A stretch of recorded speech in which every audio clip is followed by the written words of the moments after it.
तो ये जितनी मौतें हुई हैं उनकी सीधी सीधी जिम्मेदारी मुख्यमंत्री अरविंद केजरीवाल और उनके अधिकारियों की है, और जो अपराधी हैं वो बख्शे नहीं जाने चाहिए।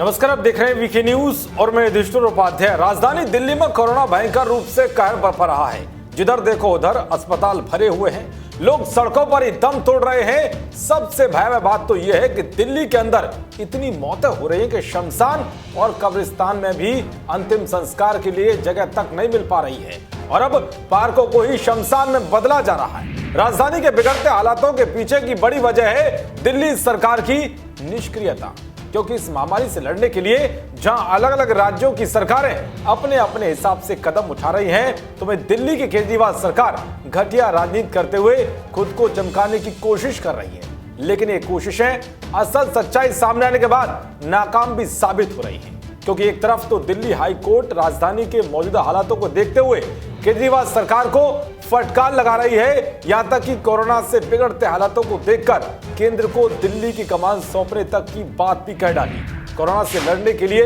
व्यवस्थाएं करने में नाकाम साबित हुए दिल्ली के मुख्यमंत्री केजरीवाल की मुसीबतें कम होने का नाम नहीं ले रही हैं, क्योंकि दिल्ली में ऑक्सीजन और तमाम चीजों की वजह से होने वाली मौतों के लिए अब केजरीवाल को जिम्मेदार ठहराया जा रहा है। अब खबर है कि बीजेपी नेता कपिल मिश्रा ने भी दिल्ली के मुख्यमंत्री अरविंद केजरीवाल के खिलाफ एफआईआर दर्ज करने के लिए पुलिस कमिश्नर को शिकायत दी है।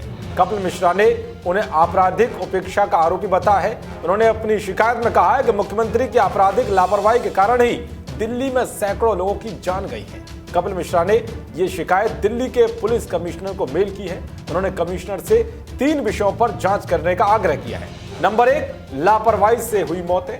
नंबर 2, विज्ञापन में भ्रष्टाचार। नंबर 3, पीड़ितों को मुआवजा। पुलिस कमिश्नर को शिकायत भेजने के बाद कपिल मिश्रा ने क्या कुछ कहा, एक बार आप भी सुनिए। मैंने एक कंप्लेंट भेजी है एफआईआर दर्ज कराने के लिए दिल्ली के मुख्यमंत्री अरविंद केजरीवाल जी के खिलाफ। पुलिस कमिश्नर को ये कंप्लेंट मैंने भेजी है, और मेरा ये मानना है कि ये जो अस्पताल में ऑक्सीजन की कमी से मौतें हुई हैं, इसके लिए सीधे सीधे दिल्ली के मुख्यमंत्री और उनके अधिकारी जिम्मेदार हैं।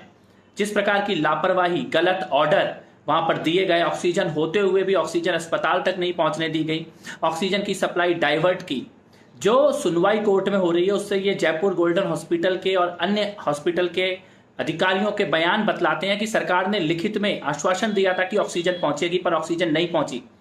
आइनॉक्स जो सप्लायर है वो बोल रहा है कि उसके पास ऑक्सीजन थी, पर सरकार ने अस्पतालों की लिस्ट ही बदल दी जिन अस्पतालों में ऑक्सीजन जानी है। तो ये जितनी मौतें हुई हैं उनकी सीधी सीधी जिम्मेदारी मुख्यमंत्री अरविंद केजरीवाल और उनके अधिकारियों की है। बाद में भी ऑक्सीजन जब केंद्र सरकार दे रही है तो उसको लेने की भी कोई तैयारी नहीं की गई, टैंकर तक नहीं लिए गए जिनमें ऑक्सीजन लेनी है। यह भयानक लापरवाही है, क्रिमिनल नेग्लिजेंस है। लोगों की हत्या की जिम्मेदारी सीधे सीधे मुख्यमंत्री केजरीवाल और सरकार के अधिकारियों के ऊपर है। इनके खिलाफ एफआईआर होनी चाहिए, क्रिमिनल जांच होनी चाहिए, सभी तथ्य सामने आने चाहिए, और जो अपराधी हैं वो बख्शे नहीं जाने चाहिए।